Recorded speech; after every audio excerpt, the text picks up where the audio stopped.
అందరికీ చెప్పి నేను రవికుమార్ చీకినపల్లి మాలమహాడు రాష్ట్ర కార్యదర్శి. చాలామంది కూడా ఈ మాలమహాడు రాష్ట్ర కార్యదర్శి అని నేను వీడియోలో అంటున్నందుకు కొంతమంది అజ్ఞానులు, అదేవిధంగా చిన్నప్పటి నుంచి చదువుకోకుండా దోళ్ళ కాసుకుని కొంతమంది మూర్ఖులు అంటున్నారంట వీడికి మాలమహాడు స్టేట్ సెక్రటరీ ఎవరిచ్చారని. మనం పూర్తిగా చదువుకుంటే తెలుస్తుంది అసలు చట్టం అంటే ఏంటి, పౌరహక్కు ఏంటి, అసలు ఒక ఆర్గనైజేషన్ అంటే ఏంటి తెలుస్తుంది. ముందు చదువుకోండి, ముందు చదువుకున్న తర్వాత అప్పుడు ప్రశ్నించండి. ఇటువంటి మా స్టేట్ సెక్రటరీ అంటే ఇది ఒక నాన్ ప్రాఫిట్ ఆర్గనైజేషన్. ఇది ఈ మాలమహానాడు అనే వ్యవస్థ అనేది ఫస్ట్కుండా రిజిస్ట్రేషన్ చేయించింది పోతురి విఘ్నేశ్వరరావు గారు, పివి రావు గారు. ఈ పివి రావు గారి తర్వాత ఆయన చనిపోయిన తర్వాత అదే ఆర్గనైజేషన్ చాలామంది కూడా ఆయన్ని ఇన్స్పిరేషన్ కింద తీసుకుని మళ్ళీ మాలమహానాడు రాష్ట్ర అధ్యక్షుల కింద వాళ్ళు ఇంట్రెస్ట్ ఉన్న వాళ్ళు, ప్రజాసేవకి ఇంట్రెస్ట్ ఉన్న వాళ్ళు మళ్ళీ ఈ ఆర్గనైజేషన్ని రిజిస్ట్రేషన్ చేయించుకుని ఆయన ఆశయాలతో కొంతమంది ఆయన ఆశయాన్ని ఆధార్ చేసుకుని చేస్తున్నారు. కొంతమంది ఈ మాలమహానాడు అడ్డేటికి చాలామంది కూడా పొట్ట పూసుకుంటున్నారు. నేనైతే ఈ మాలమహానాడు అడ్డేటిని ఎప్పుడు పొట్ట పూసుకోలేదు. ఈ ఆర్గనైజేషన్ ఎవరైనా చేయించుకోవచ్చు. దీన్ని ప్రశ్నిస్తున్నటువంటి, నన్ను కామెంట్ చేస్తున్నటువంటి సన్నాసులకి చెప్తున్నాను, మీరు కూడా ఈ ఆర్గనైజేషన్ అనేది రిజిస్ట్రేషన్ చేయించుకోవచ్చు. రిజిస్టర్ ఆఫీస్కి వెళ్ళి 2000 3000 అవుతుంది. మాలమహానాడు కాకపోతే నీ ఇష్టం వచ్చిన పేర్లతో రిజిస్ట్రేషన్ చేయించుకోవచ్చు. అందుకే చదువుకుని సొసైటీలోకి రండి, చదువుకోకుండా రావద్దు. దూల కాసుకునే వాళ్ళందరూ రోడ్డు ఎక్కేస్తుంటే ఇలాగే ఎడుతుంది. ఇంకో విషయం ఏంటంటే సబ్జెక్ట్లోకి వెళ్ళిపోదాం. డాక్టర్ బిఆర్ అంబేద్కర్ కాన్స్టిట్యూన్సీ జిల్లా ముమ్మడివరం నియోజకవర్గం కాట్రకోన మండలం కొండలేశ్వరం పుష్కర ఘాటు వద్ద ఏటుకొట్టు నిలువుగా చీరిపోయిన విషయం అందరికీ తెలుసు. దీని గురించి నేను గత 2 సంవత్సరాల నుంచి పోరాటం చేస్తున్న విషయం అందరికీ తెలుసు.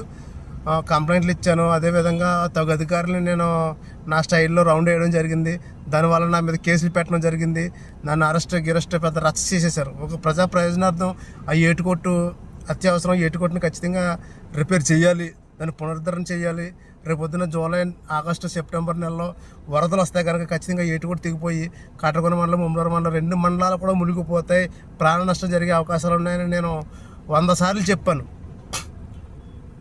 లాస్ట్ టైం నా బాధ భరించడానికి ఇరిగేషన్ వాళ్ళు కంప్లీట్ అయితే ఇరిగేషన్ వాళ్ళు ఈ సమ్మర్లో చేస్తానని చెప్పారు. కాలం నీరు తగ్గిన తర్వాత ఖచ్చితంగా ఇరిగేషన్ వాళ్ళు చేస్తానని చెప్పారు. కానీ ఇరిగేషన్ వాళ్ళు ఇప్పటి వరకు కూడా దీని వైపే చూడలేదు. కానీ ఏదైనా ప్రాణ నష్టం జరుగుతుంది కాబట్టి, ప్రజలకు చాలా ఇబ్బంది కాబట్టి ఖచ్చితంగా తగు ముమ్మడివరం ప్రజలకి ప్రభుత్వానికి మధ్యలో బంట్రోతుగా ఉన్నటువంటి member of legislative assembly MLA Datla Subbaraju గారు పట్టించుకోవాలి. రేపొద్దున్న వరద తాకిడికి ఏమన్నా ఏటుకొట్టి తెగిపోయి ప్రజలు చనిపోతే మీరు పులిహోర పెట్టాలో ఇంటికి 1 లక్ష 2 లక్షలు అవి మాకొద్దు. ప్రాణ నష్టం జరగకుండా మీరు ఖచ్చితంగా తగు చర్యలు తీసుకోవాల్సిన బాధ్యత మీకుంది. ఇరిగేషన్ డిపార్ట్మెంట్లు చూసుకోవాలి, లేకపోతే ఏళ్ళు చూసుకోవాలి, వాళ్ళు చూసుకోవాలని సాకులు చెప్పొద్దు. కుంటి సాకులు ప్రజా ప్రయోజనార్థం కాబట్టి మీరు పట్టించుకోవాల్సిన అవసరం ఎంతో ఉంది. అంటే ఎమ్మెల్యే నాకు సంబంధం ఏంటి అంటున్నారు. ఇప్పుడు ప్రజలకు సమస్య ఇది. ఈ ప్రజా సమస్యలకి ప్రభుత్వానికి మధ్యలో బంట్రోతు మీరు కనుక మీకు మేము జీతం ఇస్తున్నాం. నెల మేము కట్టిన ట్యాక్సులతోటి మీకు జీతం వస్తుంది కాబట్టి మీరు ఎమ్మెల్యే ఫ్రీగా ఏమి చేయట్లేదు సర్వీస్ మాకు. మేము మీకు జీతం ఇచ్చి మేము కట్టిన ట్యాక్సులతో మీరు జీతాలు తీసుకుని మీరు మాకు పని చేస్తున్నప్పుడు మా ప్రజా ప్రయోజనార్థం మీరు పని చేయాలి. ఏటుకోటి ఖచ్చితంగా చాలా ప్రమాదం ఉంది. రేపు పొద్దున్న వరదలు వచ్చినప్పుడు చాలా ఇబ్బంది అవుతుంది. బిఆర్ అంబేద్కర్ కోనసీమ జిల్లా ఎంపీ మెంబర్ ఆఫ్ పార్లమెంట్ బాలయోగ్ గారు తనయుడు గంటి హరీష్ మాదిరి కూడా ఈ సమస్యను పట్టించుకోవాలి. ఎందుకంటే మీకు కూడా వస్తున్నటువంటి జీతం మేము కట్టిన ట్యాక్సులతోటే మీరు కూడా మా ప్రజలకి ప్రభుత్వానికి మధ్యలో బంట్రోతు కింద పనిచేస్తున్నారు. మీకు మేము జీతం ఇస్తున్నాం. మేము ప్రజలందరూ కూడా మేము ఎవరైతే ఓటేసామో మేము అందరూ కలిపి మీకు జీతం ఇస్తున్నాం కాబట్టి మీరు జీతం తింటున్నారు. ఈ రోజు నేను 4 ఏళ్ళు లోపలికి వెళ్తున్నాయంటే 4 ఏళ్ళతోటి మీరు అన్నం తింటున్నారంటే మేము కడుతున్నటువంటి ట్యాక్సులతో మీకు జీతాలు వస్తున్నాయి. ఎమ్మెల్యే, ఎంపీ, అదేవిధంగా ప్రభుత్వ అధికారులు అందరూ కూడా మీరందరూ మా పనులు. ప్రభుత్వ అధికారులు అవచ్చు, రాజకీయ నాయకులు అవచ్చు, వీళ్ళందరికీ కూడా మేము కట్టిన ట్యాక్సులతో మీకు జీతాలు వస్తున్నాయి. ఖచ్చితంగా మీరు మా బంట్రోతులు, మీరు మాకు పని చేయాలి, మీరు మాకు పనులు. కాబట్టి ఈ సమస్యని మీరు ఖచ్చితంగా పరిష్కరించకపోతే ఈ వచ్చే రోజుల్లో అది 2 రోజులు అవచ్చు, వారం అవచ్చు, 10 రోజులు అవ్వచ్చు, ఖచ్చితంగా నిరాహార దీక్షలు చేసే అవకాశాలు ఉన్నాయని ఈ మీడియా ద్వారా నేను తెలియజేస్తాను. ఈ ఏటుగట్టు పునరుద్ధరణకై ఖచ్చితంగా త్వరలో ఎక్కడైతే సమస్య ఉందో, ఎక్కడైతే ఏటుగట్టు పగిలిపోయిందో, ఎక్కడైతే ఏటుగట్టు సమస్య ఉందో అదే సమస్య దగ్గర నేను నిరాహార దీక్షలు స్టార్ట్ చేస్తున్నాను. త్వరలో 2 రోజుల్లో 3 రోజుల్లో నేను నిరాహార దీక్ష స్టార్ట్ చేస్తున్నాను. కొంచెం బిజినెస్ పర్పస్ నేను బయట ఉన్నాను, నేను వచ్చేస్తాను 2-3 రోజుల్లో. నిరాహార దీక్షలు ఖచ్చితంగా చేస్తాను. ఖచ్చితంగా ప్రజలందరూ సహకరించాలి. ఈ సమస్య నాది ఒకటి కాదు.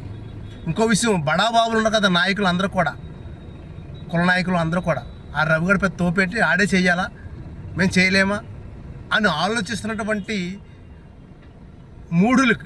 మూర్ఖులకి చెప్తున్నాను, మీరే స్టార్ట్ చేయండి, నేను సపోర్ట్ చేస్తాను. ఓకే, లేకపోతే మీరు ఇంకా ప్రజాప్రయోజనాలతో పనిచేయరు. కుల నాయకులు గిల నాయకులు మీరు కుల సంఘాలు మీరు పెట్టుకోవద్దు, సమస్యల కోసం మీరు పట్టించుకోవద్దు. మీరు ఎలా పట్టించుకోవట్లేదు కాబట్టి నన్ను చేయనివ్వండి. అయితే మీరు చేయండి, లేకపోతే నన్ను చేయనివ్వండి, నాకు సపోర్ట్ చేయండి, లేకపోతే మీరు చేయండి, మీకు నేను సపోర్ట్ చేస్తాను. కానీ సమస్య అనేది పరిష్కరించబడాలి. అది చాలా ప్రమాదం, 2 మండలాలకి పొంచి ఉన్నటువంటి ప్రమాదం. ఈ ఎమ్మెల్యే ఎంపీ ఖచ్చితంగా పట్టించుకోవాలి. ప్రభుత్వ అధికారులు ఎలాగ పట్టించుకోరో ప్రభుత్వ నాయకులైనా పట్టించుకోవాలి, రాజకీయ నాయకులైనా పట్టించుకోవాలి.